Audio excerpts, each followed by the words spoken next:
창세기 3장 우리 8절부터 보겠습니다. 8절부터 24절까지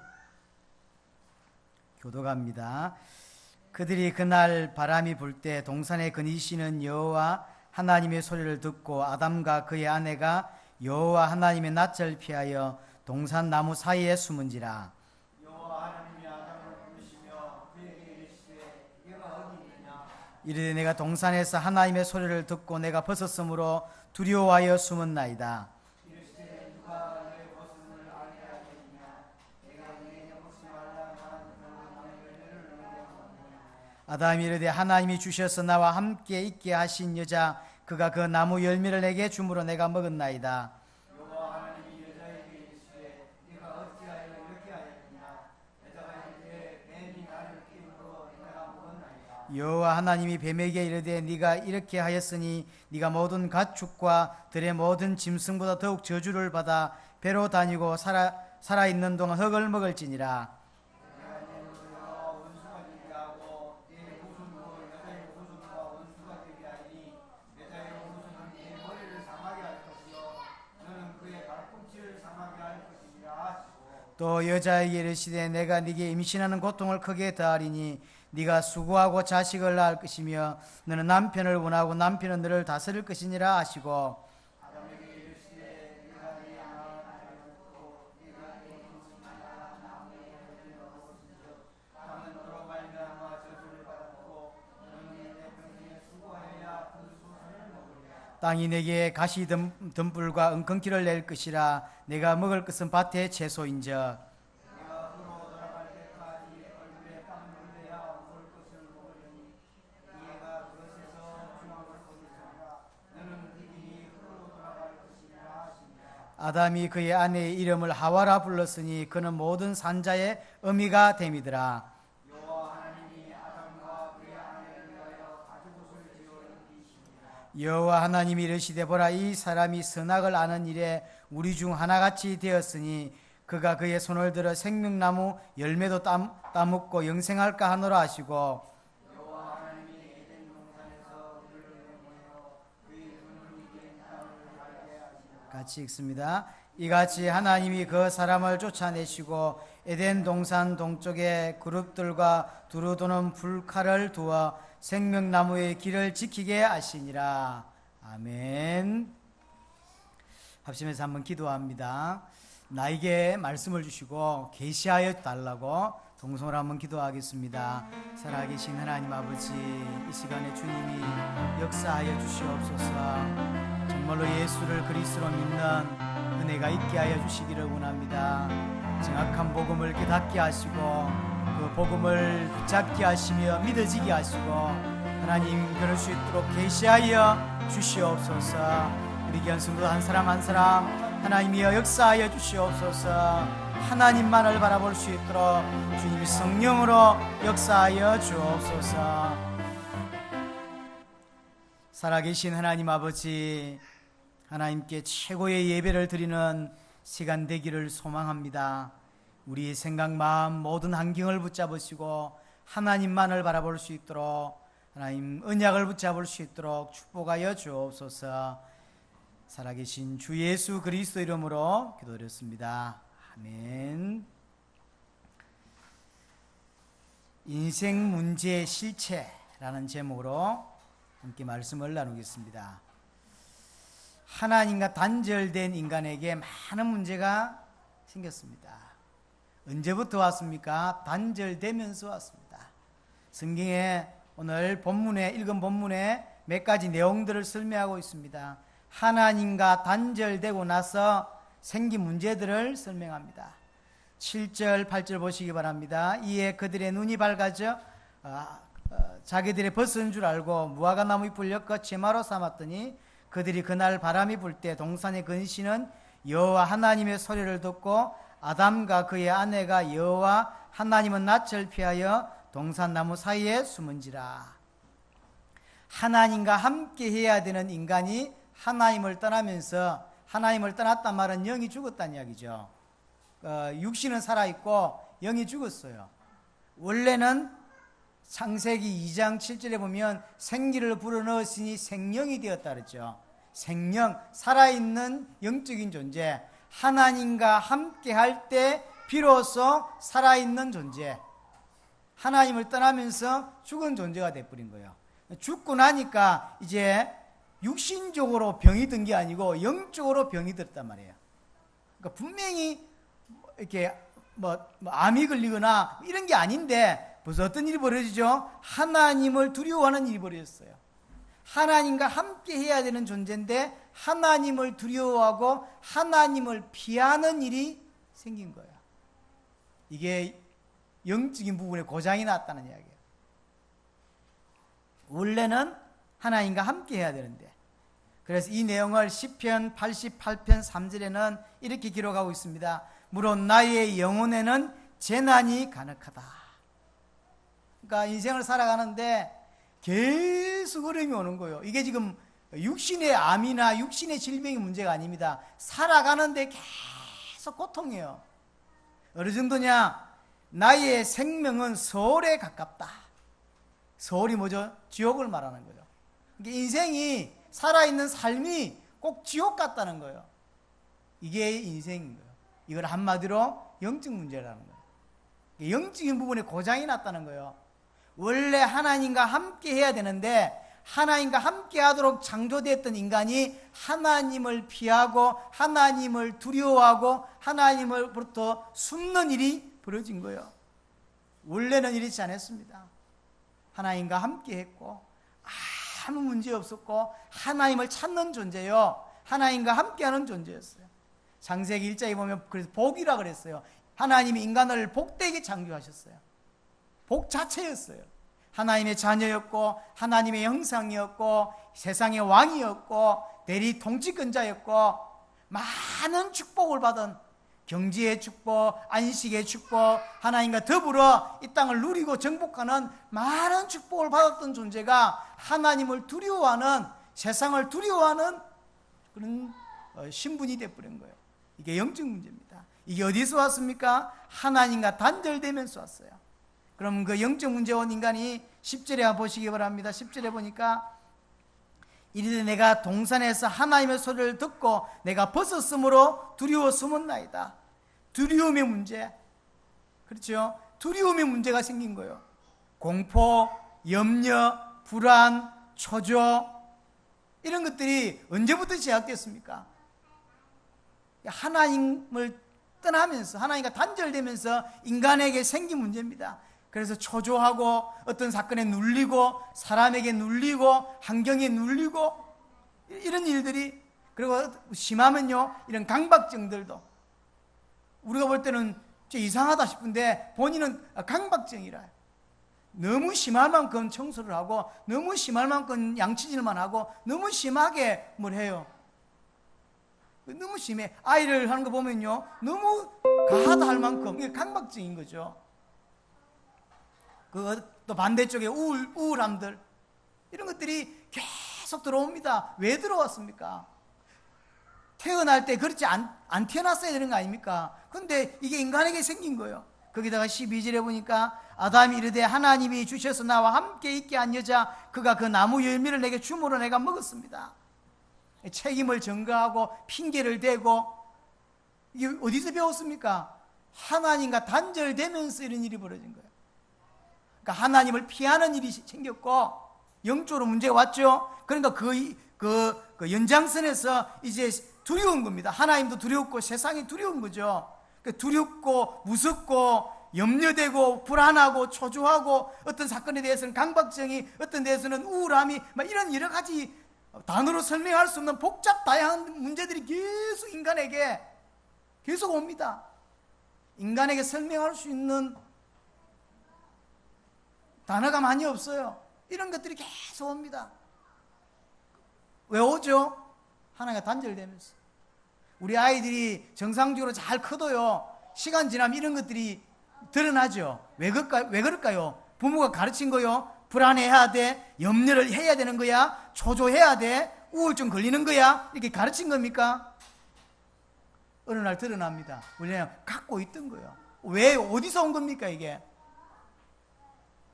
그래서 아이를 키우는 분이나 우리나 마찬가지로 정확하게 복음을 알지 못하면 일평생 이런 사단이 가져다 줬던 부분 때문에 고통을 당하고 어려움을 당하고 자기 영적 문제가 되어서 넘어서지 못하고 주저앉는 거예요. 영적 문제가 있다 할지라도 정확하게 복음을 깨달으면 그것이 문제가 안 되는 겁니다. 그래서 넘어서고 그 문제를 해결하려고 하는 것이 아니고 그 문제를 두고 다음을 넘어가는 거예요. 그렇죠. 그게 복음입니다. 혹시 영적 문제 있습니까? 뭐 영적 문제를 두고 하나님 앞에 예배하는 것이고 상관없이 하나님께 영광 돌리는 것이고 내가 할 수 있는 내게 허락된 그것을 가지고 하나님께 예배하며 전도운동하며 인생을 사는 것입니다. 고쳐서 사는 게 아니라니까요. 하나님의 은혜로 어느 날 시간표가 있고 하나님의 계획이 있어서 영적 문제를 치유하시면 감사에 받아들여서 유가 있는 거죠. 치유가 됐다? 유 있는 거예요. 그 유를 찾고 그래서 하나님께 더 큰 영광을 돌리면 되는 것이지, 낫기 위하여 예수를 믿잖아요. 그렇죠. 우리가 전에 있던 단체에서는 영적 문제를 치유한다는 거예요. 그게 틀린 거라니까요. 어느 정도는 맞는 말입니다. 우리에게 왔으니 치유해야지. 그 치유라는 것이 뭐로 치유되는데요? 복음으로 치유되는 거죠. 그러면 겉으로 치유돼야 치유입니까? 예수를 그리스도로 믿는다는 이야기는 끝났다는 거예요. 그래서 그 영적 문제를 놔두고 남은 인생을 하나님께 올인하는 겁니다. 그게 맞는 겁니다. 근데 이 영적 문제를 치유하고 공부하고 영적 문제를 치유해가지고 전도하고 영적 문제를 치유해가지고 세계복음한다? 틀린 거라니까. 그렇죠. 틀렸습니다. 복음은 그런 것이 아닙니다. 해결 안 된다. 그건 하나님의 다른 계획이 있는 거예요. 그래서 계속 하나님께 눈 열어달라고, 부족한 종은 모자라서 못 보니까 눈 열어달라 기도하는 것이지 낫게 해달라고 하는 게 아닙니다. 그렇지 않습니까? 인생에게 이런 어려움들이 왔어요. 책임을 전가하고 핑계대고. 이는 어디서 배웠겠어요? 하나님과 단절되면서 이런 문제가 생기는 거예요. 단절되면서 언제는 뼈 중에 뼈고 살 중에 살이라든지 하나님이 내게 주신 그 여자 때문에 내가 먹었다. 결과적으로 하나님이 원인인 거지. 하나님 당신이 문제 아니냐는 거지. 안 줬으면 내가 이렇게 욕받았겠냐는 거지. 이게 살이 판단을 못해요. 이게 이제 사람이 이게 불안해지고요. 이러면 이게 분별이 잘 안 되죠. 공을 차도요. 공을 잘 못 차는 사람은 수비수가 막 달려오면 막 그동지둥하죠. 막 이거 어떻게 패스해야 될지 막. 우리가 그렇습니다. 안 달려왔는데 벌써 달려온 것 같아. 그래가지고 공을 아무데나 차버려 그냥. 근데 메시는 안 찹니다. 올 때까지 기다렸더니 3명을 제끼죠. 그게 이제 마음의 여유가 있는, 자신이 있는 거죠. 서너 명 정도는 서서히 빼는 거예요. 자신이 있으니까요. 아무 게 여유인 거지. 똑같습니다. 그러니까 하나님과 단절되니까 여유가 안 생기죠. 문제가 생기고 영적 문제가 오고 마음과 이런 생각과 정신에 여러 가지 어려움이 오니까 여유가 안 생기죠. 그러니까 불안하고 초조하고 염려되고 많은 어려움들이 올 수밖에 없는 거예요. 거기다가 16절 한번 보세요. 또 여자에게 이르되 내가 네게 임신하는 고통을 크게 더하리니 네가 수고하고 자식을 낳을 것이며. 인간에게 임신하는 고통이 생겼다 말도 맞는 말이지만 여기서 첫 번째로 이해해야 될 것은 고통이 시작됐다는 거예요. 인간에게 고통의 문제가 온 거예요. 왜 그렇습니까? 창조 원리가 깨졌기 때문에. 자, 이렇게 생각해 보시면 됩니다. 식물이 있습니다. 이 식물에게 있어서, 저 밖에 나무에 있어서 가장 중요한 거 2가지를 들라고 하면 하나는 햇빛이고 하나는 물입니다. 물을 통하여 영양을 공급받고 햇빛을 통하여 이게 살아나는 거죠. 그러나 죽어 있을 때는 이들을 썩게 만드는 가장 중요한 2개가 바로 물과 햇빛이에요. 그렇죠. 그러니까 모든 게 다 축복이었던 것이 모든 게 저주가 돼버렸어요. 창조 원리가 깨져버렸다니까요. 원래 돈이 축복입니다. 원래 경제가 축복이라니까. 근데 깨진 사람에게는 경제가 꼭 축복만은 아닙니다. 그렇죠. 축복받은 자에게 경제가 축복이지 꼭 돈이 축복이냐 이 말이에요. 인기가 또 이렇게 명예가 이런 것들이 원래 하나님 형상대로 있을 때는 그게 다 축복이었다니까요. 그렇지 않습니까? 원래 하나님 형상에 그래서 이렇게 그런 게 다 이게 축복이에요. 그런데 하나님의 축복을 못 받은 사람이 명예가 생기고 하나님의 축복을 못 받은 사람이 탑에 올라가면 다른 일이 생겨요. 그게 축복이라고 할 수 있습니까? 그게 창조 원리가 깨진 거예요. 하나님이 생명이 내게 떠나버리니까 가장 중요한 것들이 다 저주가 돼버렸어요. 죽은 나무에게 이제 막 시들시들 죽어가요. 밑둥이 빠져버렸어. 잘려버렸어. 거기에 물을 더 부어버리면 더 빨리 썩고 햇빛이 비쳐버리면 다 말라버리는 거예요. 이런 일이 벌어진 거예요. 인생에게 고통이 생긴 거예요. 그 중에 고통 중에서도 특별히 성경에서 오늘 16절에 설명하는 건 자녀 문제. 그렇죠? 자녀를 가지는 거, 자녀를 놓는 거, 자녀를 키우는 거 다 문제예요. 그렇죠? 가장 큰 문제. 사실 우리 교회 지금 몇 명 와 있잖아요. 아이들이. 인생 삶의 가장 큰 문제 뭐냐? 자녀 문제입니다. 이 자녀 문제는 자녀 문제로 안 끝납니다. 세계 전 학습각들이 모여서 세상 문제 10가지를 뽑았는데 그 첫 번째 톱으로 뽑힌 게 청소년 문제예요. 전 세계 경찰과 전 세계 군인이 학자들이 해결 못하는 문제, 청소년 문제입니다. 그렇죠? 청소년 문제. 여러분, 사회에서 문제를 일으키는 사람이 있죠. 큰 사건을 일으키는 사람들 거의 99%는 가정 문제입니다. 사실은 부모가 문제예요. 물론 예외적인 케이스가 없지 않습니다. 그건 더 연구해야 될 일이지만 근본적으로 영적인 거 빼고 육신적으로만 설명해도 아이가 큰 사고를 치고 큰 문제를 일으키는 사람 99%는 가정 문제라니까요. 부모 문제예요. 부모가 엉망이에요. 우리 집사람 가끔씩 한탄합니다. 제게 애가 진짜 이상하대. 저런 게 있을까 싶은 애가 있대요. 초등학교 2학년인데도. 근데 이제 엄마가 면담을 온 거죠. 보는 순간 이해가 됐대. 엄마가 개판이에요. 개념이 없어요. 자식 문제, 부모 문제라니까요. 잘 이해해야 됩니다. 그리고 아이가 백지 상태에서 태어나가지고 살아가면서 뭔가를 습득하는 것도 있어요. 그러나 틀렸습니다. 처음부터 태어날 때 어두움으로 태어나요. 그러면서 자라면서 학습 효과라는 게 있어요. 살면서 배워요. 뭘 만졌는데 손을 크게 다친 거예요. 다음부터는 주의합니다. 그래서 아이들도 좀 별나다라고 말하지만 별난 건 확실하지만 그 별난 것도 이렇게 앞뒤를 가리면서 별납니다. 그게 학습이라는 거예요. 부모가 다 오냐오냐 해도 오냐오냐 하지 않는 분야가 있어요. 그 분야는 안 합니다.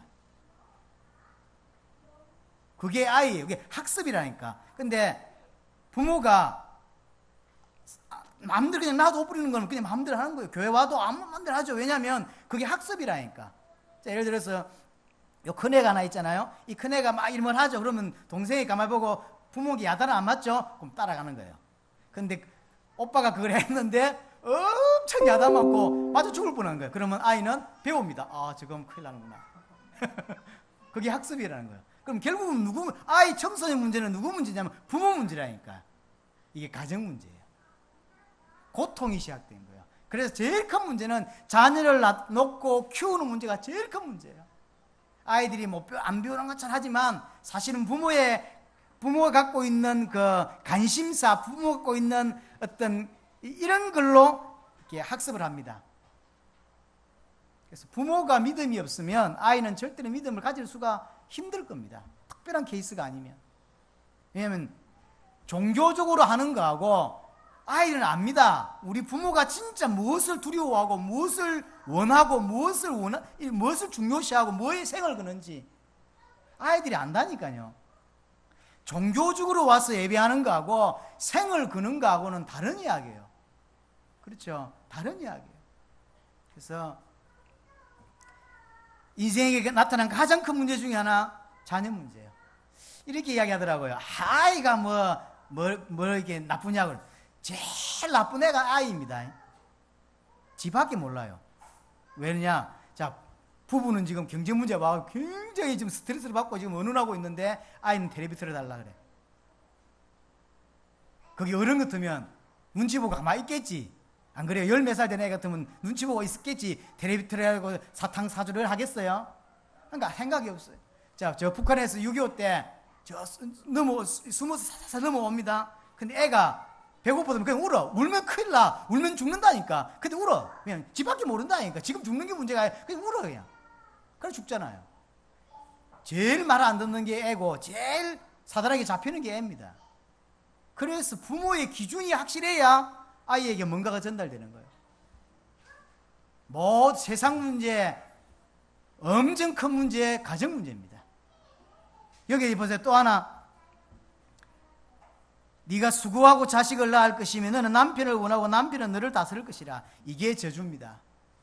이게 지금 앞으로 이렇게 될 수밖에 없다는 걸 설명하고 있는 거예요. 뭐가 저주죠? 인간이 부부가 뭡니까? 하나님이 하와를 왜 만들었죠? 돕는 배필입니다. 뭘 돕는 거죠? 하나님의 사명, 하나님이 원하시는 그것을 돕기 위하여 하와를 창조했어요. 그럼 부부는 뭡니까? 하나님의 손을 두고 이룬 게 부부입니다. 아담도 하나님을 바라보고 하와도 하나님을 바라보면서 함께 도우면서 그 뜻을 이루는 게 그게 부부예요. 그것 때문에 결혼하는 게 맞는 거예요. 근데 이게 저주를 받아놓으니까 아내는 남편을 계속 이게 원해요. 이것도 해주고 저것도 해주고 이것도 해라. 계속 남편을 원한다니까. 전기 나간 것부터 시작해가지고 모든 게 남편이 해야 돼. 그렇죠. 언제와부터 시작해서 어디 있어? 맨날 계속 남편을 찾아요. 남편은요, 모자란 주제에 다스리려고 합니다. 성질 나면 막 감 지르고, 뭐 어디야, 어디기는 직장이지. 전화까만 좀 해. 따뜻하게 말 좀 해주면 되는데. 그러니까 이게 저주라니까요. 부부가 이게 아닙니다. 이렇게 살면 안 된다니까요. 남편도 오직 하나님을 바라보고 아내도 오직 하나님을 바라보면서 서로 도우면서 사명 위에 사는 게 부부라니까. 그렇게 안 산다니까요. 왜? 복음을 모르니까. 그래서 사랑해서 결혼했는데 그 사랑이 오래 가냐고. 자식 놓고 살면서 얼마나 힘들어. 그러니까 힘든 게 근본적으로 복음 속으로 깊이 들어가 버리면 다 해결될 건데 그게 없어. 그냥 사는 거예요. 그냥. 너무 안타깝습니다. 제가 청년 때도 브리스가 부부처럼 살겠다고 하는 가정 수십 가정 만났습니다. 근데 제가 지금까지 거의 대부분 가정, 주를 위해 사는 가정을 못 봤고 가정다운 가정을 못 봤습니다. 안타깝죠. 이게 저주입니다. 서로 돕는 배필입니다. 그게 가정입니다. 이제 자녀 문제 오죠. 가정 문제 오죠. 여기에서 사실 인생 문제 거의 다라고 보면 돼요. 왜냐하면 가정이 진짜로 행복하다, 가정이 진짜로 하나님 역사하심이 있다, 그리고 너무 복음에 감격하고 너무 행복하다, 이런 사람이 세상 일이 좀 잘 안 돼. 그래도 다 넘어간다니까요. 다 넘어가요. 근데 사업이 잘 돼, 돈이 좀 잘 벌려. 근데 가정이 지옥이라. 집에 들어가는 게 힘들어. 제가 옛날에 말씀드렸죠. 한 사람이 술집에 와서 술 한잔 먹고 부인 얼굴을 쳐다보고, 술 한잔 먹고 부인 얼굴 사진 쳐다보고, 술 한잔 먹고 이러다 안 합니까? 그래서 이게 술 따라주는 사람이, 야, 선생님은, 사장님은 진짜 부인 사랑한 겁니다. 사랑합니다 같다고. 어떻게 그렇게 맨날 술, 사모님 사진 쳐다보냐. 이 양반이 기막힌 대답을 했잖아요. 사랑해질 때까지 숨는다고. 이게 집에 못 들어가는 거예요. 그래, 술 취해서 들어가는 거예요. 그게 가정이냐고요. 생각이 다 달라요. 어떤 면에 다른 거 설명할 필요 없이 자녀 문제, 가정 문제, 청소년 문제만 이야기해도 인생 문제 뭐 다라고 바라볼 수 있을 만큼 큽니다. 살펴보라니까요. 전 세계 문제 일으키는 사람들의 99% 가정 문제입니다. 부모를 통하여 교육을 제대로 받은 사람은 그런 문제 안 일으킨다니까요. 일으킬 수가 없게 돼 있어요. 세상 교육이 제대로 되냐고요.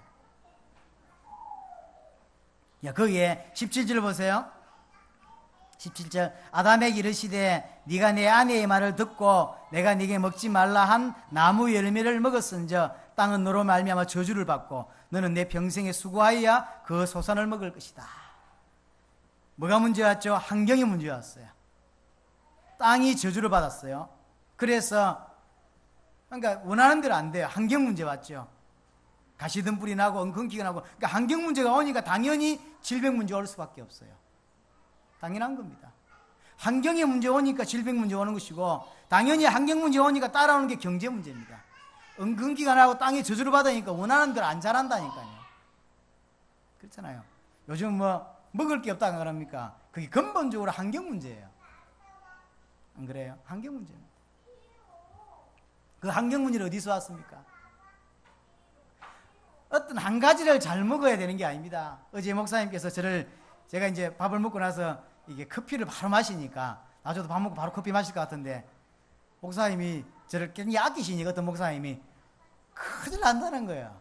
왜요? 그랬더니 나 60 넘었으면 바로 풍 오고 이렇게 뭐 온다는 거예요. 왜냐하면 이게 이제 텔레비에서 봤는데, 이렇게 밥 먹고 나서 15분 내에 저 밀크 커피를 마시면 안 되는데 뭐가 있어, 그게 이게 안 좋게 만든다는 거여서, 지금은 자네가 젊어가 모른다는 거야. 50 넘었으면, 얼마 안 남았습니다. 넘었으면 금방 배신한다는 거예요. 그걸 어제 다른 목사님을 통해 2번이나 들었어요.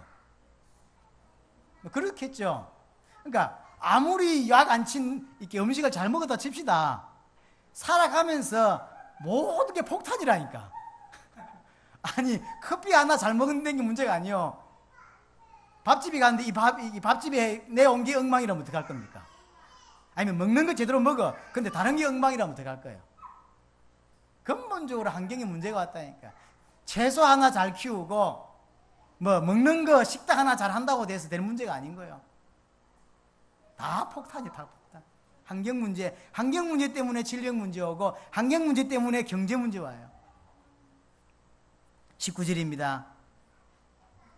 네가 흙으로 돌아갈 때까지 얼굴에 땀을 흘려야 먹을 것이니. 그래서 이 땅에서 노동하고 수고해야만 되는, 그게 어디서 온 겁니까? 원래는 수고가 아니었습니다. 누림이고 행복이었어요. 그렇죠? 그런데 이제는 수고해야 되고 이마에 땀을 흘려야 돼요. 네가 거기서 체함을 입었습니다. 너는 흙이니 흙으로 돌아갈 것이라. 죽음을 의미하는 겁니다. 18절에도 네가 먹을 것은 밭의 채소인자. 원래 인간은 밭의 채소를 먹는 존재는 아니었습니다. 뭘 의미하는 걸까요? 인간의 가치를 의미하는 거예요. 채소는 누가 먹는 거죠? 요즘은 건강식이라면서 이제 채소라든가 이런 거 먹잖아요. 풀 많이 먹잖아요. 우리도 풀 좋아하거든. 우리 준수도 풀 좋아하거든요. 근데 원래는 인간이 풀 먹는 존재는 아닙니다. 풀은 누가 먹는 거죠? 짐승이 먹는 겁니다. 소가 먹는 거예요. 양이 먹고. 인간이 소, 양, 돼지 수준이 돼버렸어요. 그 이야기를 하고 있는 거예요. 원래 인간은 뭘 먹죠? 나무의 열매를 먹습니다. 나무의 열매를 먹게 돼 있어요. 그런데 이제 타락한 이후에 환경 문제 오고 많은 문제가 생겼어요. 근데 그게 안 되는 거예요. 그래서 이제 채소까지 허용했죠. 이거는 짐승이 먹는 건데, 짐승이 아마 생각이 있고 의식이 있으면 욕했을 거예요. 에이, 저것들 때문에 우리 먹는 거 다 좀 빼앗기고. 아, 그래요? 채소 다 자기 원래 소가 먹어야 되는 거고, 짐승이 먹어야 되는 거, 인간이 뺏어 먹고 있다니까 지금. 인간의 죽음의 문제. 그뿐만이 아닙니다. 16절이 20절 보십시오. 20절, 아담이 그의 아내의 이름을 하와라 불렀으니 그는 모든 산자의 의미가 됩니다. 이 뭔 뜻입니까? 모든 살아있는 자의 의미가 됐다.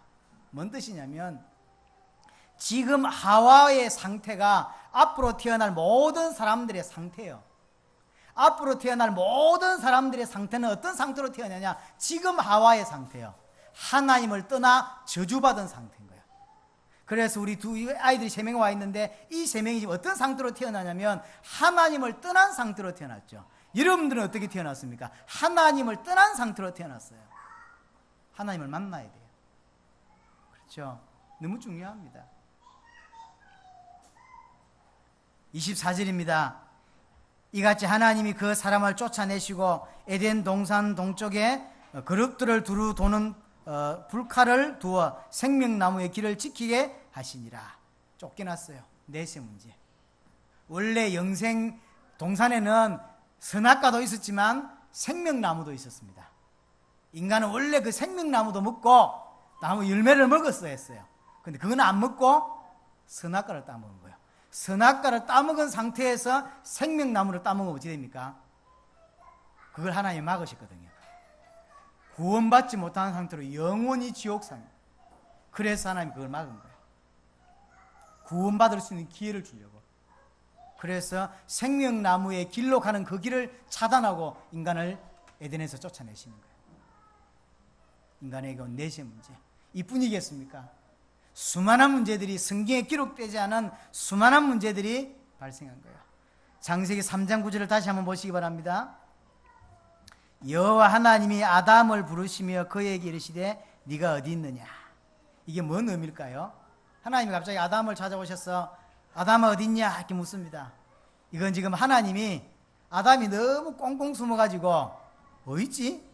이 말입니까? 하나님이 지금 아담을 못 찾아. 어느 나무 뒤에 숨었지. 야 아담아 어디 있냐? 야 대답해봐. 이 말입니까? 그 말이 아니죠. 왜 하나님이 아담을 못 찾아? 알고 어디 있는지 알죠. 아담은 네가 어디 있냐? 이 말은 그 말이 아니잖아요. 네가 누군데 이런 상태에 있냐는 거예요. 왜 영적 문제에, 마음과 정신의 문제에, 환경과 질병과 고통의 문제에, 자녀 문제, 가정 문제, 부부 문제, 많은 문제들로 그렇게 사냐는 거예요. 네가 누군데? 어디 있냐 네가? 왜 네가 거기 있냐는 거예요. 하나님의 형상대로 하나님의 자녀로 복을 받고 누리고 하나님의 안식을 누리고 이리 살아야 되는데 왜 너는 거기 있냐는 거예요. 그게 지금 하나님이 부르시는 내용이죠. 네가 어디 있냐? 아담이 어디 있냐? 어디 숨었지? 그 말이 아니잖아요. 여러분 생각해 보세요. 여러분은 누굽니까? 뭘 가지고 있습니까? 여러분들이 알고 있는 복음은 뭡니까? 어떻게 삽니까? 종교적으로 교회 와서 그냥 예배하면 드리고 집에 가고 하나님 내게 살아야 될 이유와 살아야 될 목적과 그 안식과 평안함과 그 삶의 이런 것들을 가지고 인생을 살아가는 것이 아니라 그냥 힘들기 때문에 교회 오고 종교인이기 때문에 교회에 앉아 있다가 집에 가지 않습니까? 하나님이 지금 묻는 거요. 네가 어디 있냐? 어디긴 어디 있어? 교회에 있지. 그 말입니까? 여러분 생각하세요. 아담아 어디 있냐? 너는 지금 어디 있냐? 교회에 있습니다. 그 말이 아닙니다. 안 그래요? 네가 정확한 언약을 붙잡고 살아야 될 이유와 목적을 가지고 의미 있게 정말로 안식 가지고 살아야 되는데 왜 그렇게 사느냐는 거지요. 이유도 모르고 목적도 모르고 돈이면 되는 줄 알고 자녀 잘 가르쳐가지고 뭐 하면 자녀가 제대로 성공할 줄 알고 그게 아니지 않냐는 거지. 지금 하나님 하시는 말씀은 이 모든 문제가 또 이 모든 고통이 어디에서 왔습니까? 왜 왔습니까? 그리고 이게 이 문제 하나하나가 다 어디서 발생한 겁니까? 많은 사람들은 이 문제 하나하나에 집중합니다. 그래서 영적 문제 해결하려고 그러고 가정 문제 해결하려고 그러고 그래서 무슨 유대 교육법 무슨 법 이렇게 자녀 교육시키는 거 이런데 하나하나에 신경 쓰잖아요. 그게 벌써 지금 복음을 모른다는 증거. 모든 문제의 실체가 따로 있는데 모든 문제의 실체를 알고 그 모든 문제의 실체를 해결할 답을 알고 그러면 나는 어떻게 살 것이며 내 자녀들은 어떻게 살아야 되는지 답이 나오게 돼 있어요. 지금 단순히 밥 좀 잘 먹고 공부 좀 잘하는 게 문제가 아니잖아요. 그거는 가정이지 가정이 목적이 될 수는 없습니다. 그렇게 사는 거예요. 너무 안타까워요. 그 시작이 뭐냐면 문제는 알겠는데 고통이라는 건 알겠는데 그 고통의 실체를 몰라. 실체를 모르니 답도 몰라. 답을 모르니 계속 반복되는 거예요. 어려움이. 그 모든 문제의 고통의 실체가 뭡니까? 창세기 3장 1절입니다. 그런데 뱀은 여호와 하나님이 지으신 들짐승 중에 가장 강교하니라. 성경에 밝히는 문제의 실체 누구죠? 뱀입니다. 이 뱀이 누굽니까? 계시록 12장 9절에 보니까 옛 뱀 곧 마귀라고도 하고 사단이라고도 하는 온 천하를 깨는 자. 마귀 또 다른 이름 사단. 이거의 성경에서 말하는 모든 문제의 시작입니다. 여러분이 가지고 있는 그 모든 문제의 배경에 뭐가 있냐면 사단이 있어요. 우리가 언약을 만약 못 붙잡는다면 못 붙잡게 만드는 그 배경에 누가 있냐면 사단이 있어요. 여러분들이 은혜를 못 받는다면, 내 자녀가 실패한다면 그 실패의 배경에 누가 있냐면 사단이 딱 깔려 있다니까요. 그래서 정말로 하나님의 사람으로 살아갈 수 모양만 그렇게 살아갈 수 있도록 만들고 핵심은 빼버리는. 혹시 어제 엔리케 목사님의 설교를 다 들어보셨습니까? 어제 어떤 목사님은 이제 커피를 마시면서 엔리케 목사님이 스타일이 저런 스타일이 아닌데 통역을 하니까 어쩔 수 없이 조용하게 그냥 이렇게 메시지를 하죠. 이렇게. 근데 남미에서는 그렇지 않습니다. 굉장히 열정적입니다. 요즘 별명이 도끼랍니다. 도끼. 얼마나 칼 같은지요. 그러니까 완전히 반대파가 나오든지 아니면 자기 사람이 되든지 이런 식이에요. 강력합니다. 근데 이제 그 이야기를 했더니 그 대구의 이성대 목사님께서 놀랬다는 거예요. 메시지가 너무 확실하고 놀랬다는 거예요. 그래서 우리가 훈련으로 되는 게 아닙니다. 원래 하나님이 준비된 사람이 있는데 그 만난 지 딱 1년 됐습니다. 이제. 그래서 훈련이 잘못된 거예요. 훈련으로 노는 게 아니라니까요. 하나님의 사람이 있어요. 40년 목회를 했고 500개의 교회를, 어제 강희성 교사는 500개 교회를 세웠던 말하는데 그건 성경이 좀 잘못된 것 같고요. 500개 교회를 컨트롤하는 위치에 있었습니다. 사도입니다. 그리고 책을 많이 썼고요. 어디 넣어도 최종 목적 안 외웠는데 많은 책을 썼고, 전 세계에다 수십 개 교회를 세웠고 전 세계에다 12개 신학교를 세웠어요. 본인이 주도해서 신학교를 세우고 오랫동안 교수했던 사람입니다. 그 사람이 성경을 수천 번 읽었고 성경을 말 그대로 깊이 있게 알고 있는 그 사람이 어떻게 복음을 모르겠냐 이 말이야. 그런데 뭐라고 그러죠? 30분 메시지를 딱 들었는데 예수도 알고 그리스도도 알고 하나님도 아는데 예수가 그리스도란 말은 난 처음 들어봤다. 신학교에서 그리스도라는 단어를 배웁니다. 기름 부음 받은 자 이런 단어를 배운다니까요. 요한복음 20장 31절 이런 성경 구절이 있는 난 몰랐다. 가장 축복받은 건 요한일서 5장 1절이라고 하지 않습니까? 예수를 그리스도로 믿는 자가 하나님께로 난 자다. 그러면 예수를 그리스도로, 예수를 믿는 사람은 지옥 가는 거구나, 이런 답이 나왔다는 거예요. 예수를 그리스도로 믿는다고 하는 그 의미를 알고 믿는 자만이 구원받는 거구나. 40년 만에 처음 알았다는 거예요. 목회한 지 40년 만에. 쉬운 말이 아닙니다. 6,000명을 목회했던 분입니다.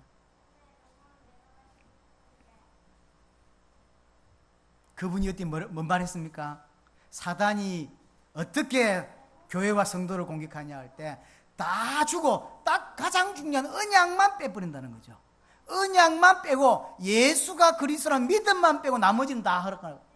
예수도 알고 그리스도도 알고 성경도 알고 하나님도 알고 기도도 알고 예배도 알고 다 알아요. 예수가 그리스도라고 하는 이 사실만 모르고 그렇게만 안 믿는 거예요. 그러면 다 망하는 거죠. 50년 70년 교회 다니고 망하는 거예요. 잘 보십시오. 가르친 게 아닙니다. 그러면 이 사단이 뭔 짓을 하죠? 요한복음 8장 44절 예수님이 판단입니다. 거짓의 아비라고 그랬어요. 속이는 자입니다. 고린도후서 4장 4절에 혼미케 한다 그랬어요. 속인다는 거예요. 그럼 뭘 속이냐가 문제죠. 이 사단이 뭘 속입니까? 무엇을 속입니까? 고린도후서 4장 4절입니다. 그리스도의 영광의 복음의 강체만 비치지 못하게 하는 거야. 예수가 그리스도다라고 하는 십자가와 부활로 모든 문제를 끝냈다. 그래서 더 이상 육신과 자기 자신을 위해 살지 않고 나를 위해 십자가 지시고 부활하신 그분을 위해서만 살도록 만들어 놓으셨는데 그렇게 못 사는 거야. 문제를 해결하려고 살고 자녀를 위해서 살고 자녀를 위해 사는 게 아닙니다. 여러분의 인생이 얼마나 가치 있는 인생인데 왜 자녀를 위해 사냐고요. 내 자녀가 주를 위해 살도록 도와야지. 내 자녀가 하나님께 무릎 꿇을 수 있는 존재를 세워야지. 안타깝습니다. 그리스도의 복음의 강체만, 언약만 딱 모르게 한다니까. 전 세계 교회 문제입니다. 우리 교회 문제도 마찬가지입니다. 우리 교회 문제도 예수를 그리스도로 믿는 믿음이 계시되어야 합니다. 예수 믿는 게 문제가 아닙니다. 예수를 그리스도로 믿어야 돼요. 모든 문제 끝냈다고 믿어져야 되고, 그래서 어떤 목사님이 그러면 어떻게 믿습니까? 어떻게 그게 되는 겁니까? 계시죠. 은혜죠.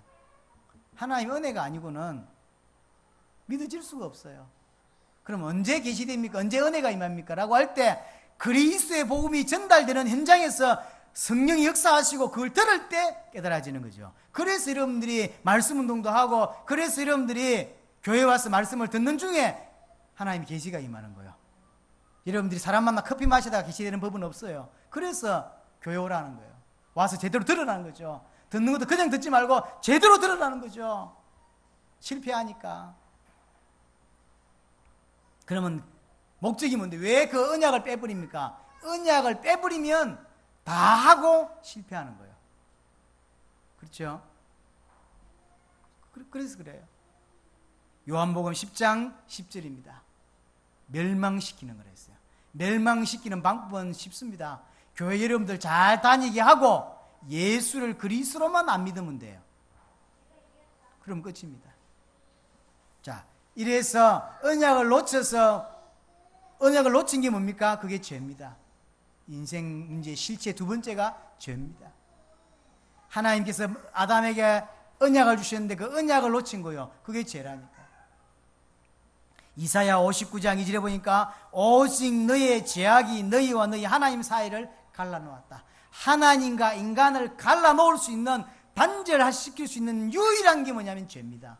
나머지는 하나님과 인간 사이를 갈라놓을 수가 없어요. 죄만이. 지금도 마찬가지입니다. 혹시 여러분들 하나님 만난 자라 할지라도, 예수를 그리스도로 믿는 자 할지라도 여러분들이 계속 죄와 싸우지 않으면 하나님과 단절된 듯한 그런 게 있어요. 길에 있어요. 인도받지 못하는. 근데 이 죄가 얼마나 심각하냐. 모든 사람을 저주받게 만들었고 죽음에 이르게 만들었습니다. 이게 심각한 거예요.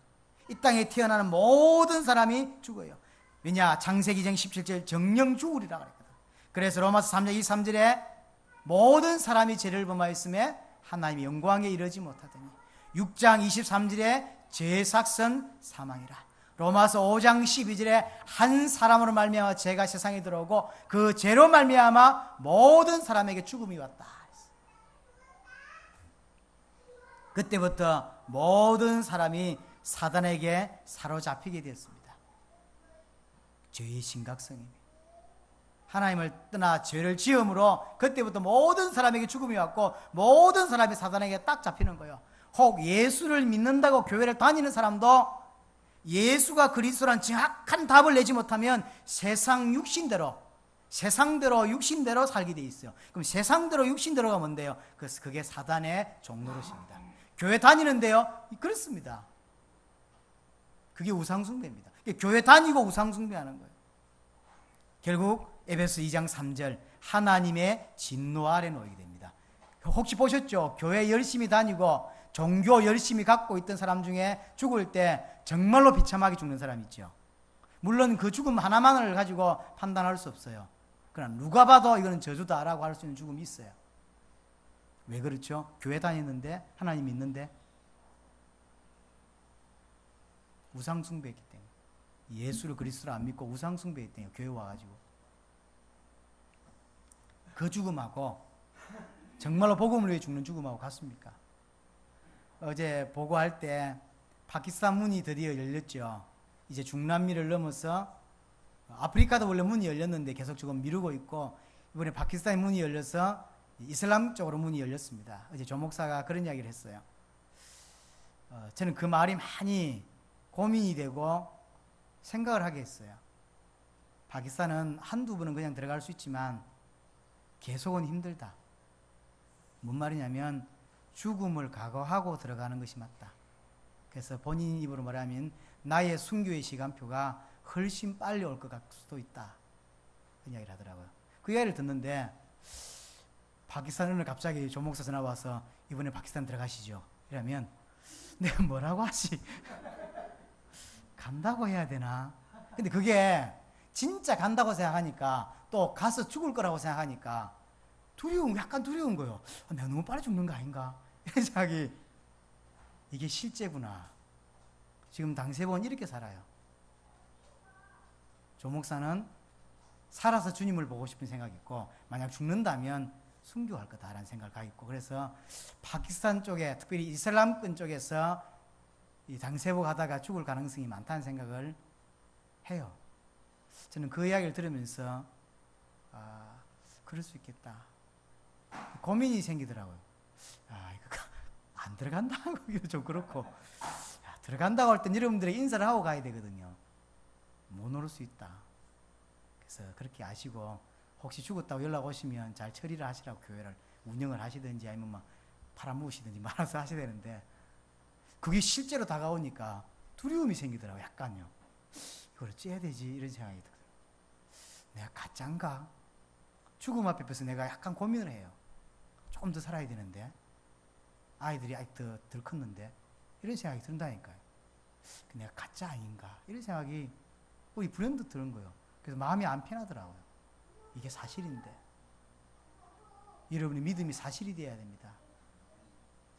사건이 없을 때 누가 예수를 그리스도라고 말 안 해요. 다 할 수 있지. 사건이 생겼을 때, 내게 죽음의 위기가 왔을 때 예수가 그리스도다라고 하면서 죽을 수 있는 사람, 그 사람이 진짜 신자지. 인생 문제 세 번째 문제가 뭔데요? 이렇게 해서 결국은 뭐죠? 하나님과 단절된 거예요. 많은 문제가 있습니다. 그런데 그 문제를 자세히 보면 어디에서 시작된 거냐면 사단의 역사로 죄를 짓고 하나님과 단절된 거예요. 이것이 문제의 실체입니다. 그런데 인간들은 어떻게 하죠?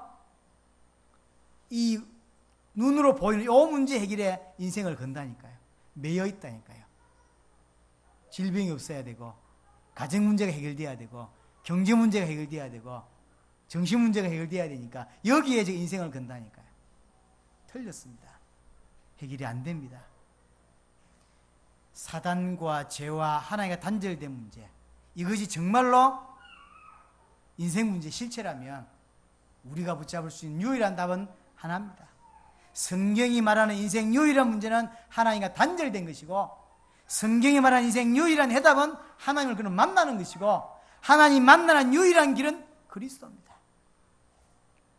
그래서 창세기 3장 15절 오늘 하나님이 메시아를 설명하신 겁니다. 내가 너로 여자와 원수가 되게 하고 내 후손도 여자의 후손과 원수가 되게 하려니. 여자의 후손이 누굽니까? 메시아. 남자의 후손은 안 된다 이 말이에요. 그리스도야만 사단 문제, 죄 문제, 하나님 떠난 문제를 해결할 수 있기 때문에 메시아를 약속한 거예요. 이게 성경의 주제요, 성경의 핵심입니다. 이 메시아가 뭔데요? 그리스도가 뭔데요? 기름 부음 받은 자. 이분이 뭔 일을 하셨는데요? 왕의 일, 제사장의 일, 선지자의 일을 완벽하게 소화하는 자, 완벽하게 해결하는 자, 그 사람이 그리스도입니다. 그럼 이 사람이 뭔 일을 합니까? 왕은 사단의 문제를 해결해서 우리를 거기서 건져내시는 것이고, 제사장은 죄 문제를 해결하는 것이고, 선지자는 하나님과 단절된 우리를 하나님 만날 수 있는 길을 여시는 분을 선지자입니다. 쉽게 말해서 우리를 사단에서 건져내고 죄 문제를 해결하고 하나님 만날 수 있는 길을 여실 분을 보내겠다. 그리스도를 보내겠다. 기름 부음 받은 자를 보내겠다. 그게 성경의 주제입니다. 그럼 누가 그리스도입니까? 그리스도의 일을 완벽하게 하신 분, 그리스도의 일을 완벽하게 성취하신 분이 그리스도죠. 아무나 그리스도가 아니죠. 그래서 300가지 예언이 성취되어야 되고, 그 중에 특별히 오늘 본문에 말한 대로 동정녀 탄생, 여자의 우선으로 오시는 분이 그리스도입니다. 그렇죠? 그분만이 그리스도입니다. 모든 이 땅에 본인이 그리스도라고 주장하는 사람들, 특별히 한국 땅에 한 30명 가까운 사람들이 본인이 그리스도라고 말합니다. 그러니까 한국 땅에 한 30명 있다니까 그리스도가요. 누가 그리스도입니까? 동정녀 탄생하신 분. 왜? 죄가 없어야 되니까. 두 번째 뭐죠? 죄 없는데 나무에 달려 저주받으신 분, 그분이 그리스도입니다. 그렇죠? 죄 없이 나무에 저주를 받는 분, 그분이 그리스도예요. 세 번째, 이 나무에 달려서 피 흘리신 것이 그것으로 말미암아 죄와 사단과 하나님과 단절된 이 문제를 완벽하게, 완전하게, 온전히 끝냈다는 증거로 하나님의 입증으로, 하나님의 확증으로 하신 사건이 부활입니다. 이 세 가지를 이루신 분, 그분이 그리스도입니다. 누가 그리스도입니까? 예수가 그리스도입니다. 그럼 예수가 그리스도란 말은 무슨 말입니까? 예수를 그리스도로 믿는단 말은 무슨 말입니까? 예수님께서 그리스도가 되셔서 십자가와 부활로 사단 문제, 죄 문제, 하나님 떠난 문제와 그로 인하여 발생된 모든 문제를 해결하셨다는 말이에요. 그럼 왜 예수가 그리스도냐고 물으면 예수님께서 십자가와 부활로 사단 문제, 죄 문제, 하나님 떠난 문제와 그로 발생된 모든 문제를 해결하시기 때문에 예수가 그리스도예요. 이 세 가지 문제를 완벽하게 해결하지 못하면 그리스도가 아닙니다. 예수님만이 이 세 가지 문제를 해결하신 거예요. 그래서 예수를 그리스도로 믿을 때 구원을 받습니다. 예수 믿는 것과 예수를 그리스도로 믿는 것은 다른 말입니다. 어째서 다른 말이냐? 예수란 사람이 많아요. 유대 땅에도 예수란 사람이 많았고 지금 남미에 가보시면 꽉 찼어요. 꽉 찼어요. 다 예수입니다. 그 예수 말고 성경에서는 예수를 그리스도로 믿는다고 말했어요.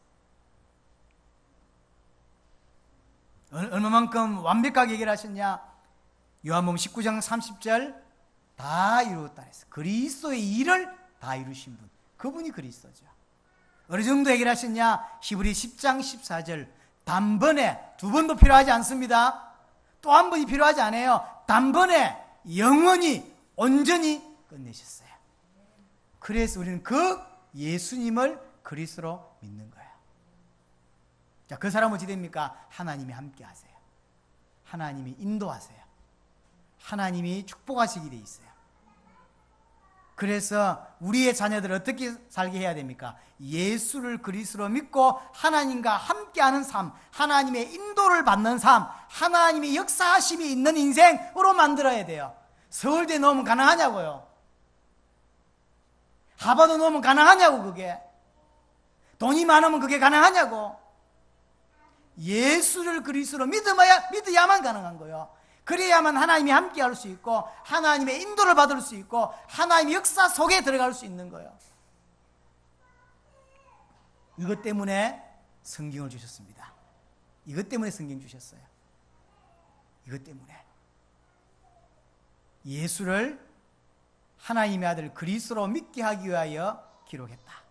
믿으면 어찌 되는데요? 영생을 얻습니다. 하나님의 자녀가 됩니다. 복음의 일부분을 믿지 말고 완전한 복음을 온전하게 믿는 은혜가 있기를 바랍니다. 다시 한번 마지막으로 설명합니다. 이 말이 무슨 말이냐면 종이를 하나 주었는데 돈이요. 근데 완전한 돈이 아니고 만 원짜리 찢어진 돈이요. 이건 돈입니다. 가짜 돈이 아니에요. 진짜 돈이에요. 근데 이걸 가지고 과일도 사 먹을 수 없고 물도 사 먹을 수 없고 은행 가도 안 바꿔줍니다. 돈은 돈인데 안 바꿔준다니까. 예수 믿으면 천국 간다. 예수 믿으면 제사함 받는다. 그럼 복음의 한 일부분이라니까요. 그렇게 믿어가지고 구원 못 받습니다. 난 예수를 믿는데 예수 믿으면 천국 간다. 그래서 난 예수 믿는다. 잘 모르겠어요. 난 구원 못 받았다고 생각합니다. 왜냐하면 복음의 한 일부분이라니까.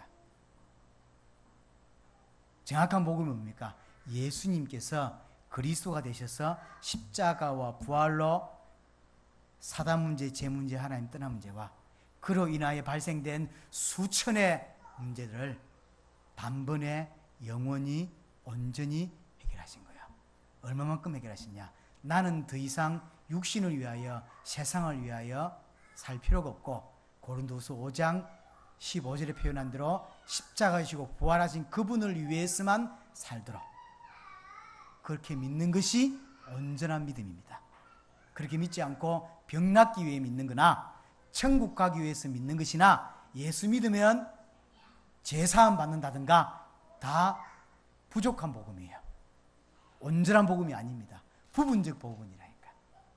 온전한 복음을 알고 그 온전한 복음을 신뢰하고 믿는 은혜가 여러분들이 있기를 바랍니다. 동성으로 기도하겠습니다. 살아계신